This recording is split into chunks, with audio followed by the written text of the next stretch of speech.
بالکل جی، اولاد اللہ پاک کی بہت بڑی نعمت ہے، اور خاص کر بیٹیاں اللہ پاک کی ایک بہت عظیم بہت بڑی نعمت ہے۔ اور انبیاء علیہ السلام کے بارے میں بھی آتا ہے کہ انبیاء علیہ السلام زیادہ تر جو تھے وہ بیٹیوں کے باپ تھے، اور ہمارے آقا و مولا حضرت محمد مصطفیٰ صلی اللہ علیہ وسلم کی بھی بیٹیاں تھیں۔ اور یہ گزشتہ دن جو واقعہ ہوا، انتہائی افسوسناک واقعہ کہ ایک بھیڑیا نما باپ نے، وہ تو انسان کہلانے کے لائق نہیں ہے، اس نے ایک 7 دن کی بچی کو 5 گولیاں مار کر قتل کر دیا۔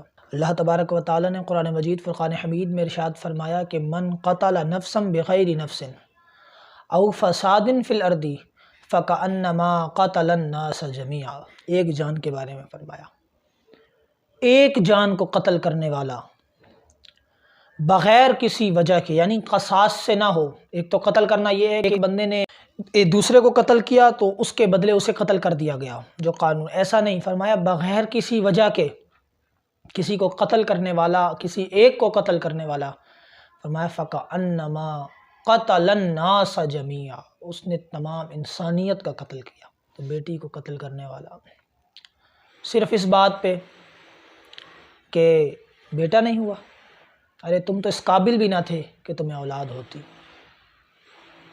تم تو اس قابل بھی نہیں تھے، لیکن اللہ تعالیٰ نے تم پر رحم فرمایا، کرم فرمایا، صرف اس وجہ سے کہ تم اس کے نبی کی امتی ہو، اور تمہیں بیٹی عطا کر دی۔ اتنی بڑی نعمت، اور تم نے کیا کیا؟ تم تو اس قابل ہی نہیں تھے، تمہیں تو چوراہے پر کھڑا کر کے سزا دے دینی چاہیے۔ حدیث مبارکہ ہے، فرمایا قیامت والے دن نیک بیٹیاں اپنے والدین کے لیے شفاعت کا ذریعہ بنیں گی۔ شکر کرو اللہ کی نعمت پر، سبحان اللہ، بیٹیاں کی تو کیا شان ہے۔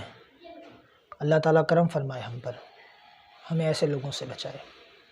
شکر کریں اللہ کا، بیٹیاں اللہ کی بہت بڑی نعمت ہے۔ سرکار دو عالم نے فرمایا میری بیٹی فاطمہ میرے جگر کا ٹکڑا ہے، اور تم اللہ کی نعمت کے ساتھ تم نے کیا سلوک، کتنی معصوم سی نعمت اللہ کی، اور اس کے ساتھ تم نے کیا سلوک کر دیا۔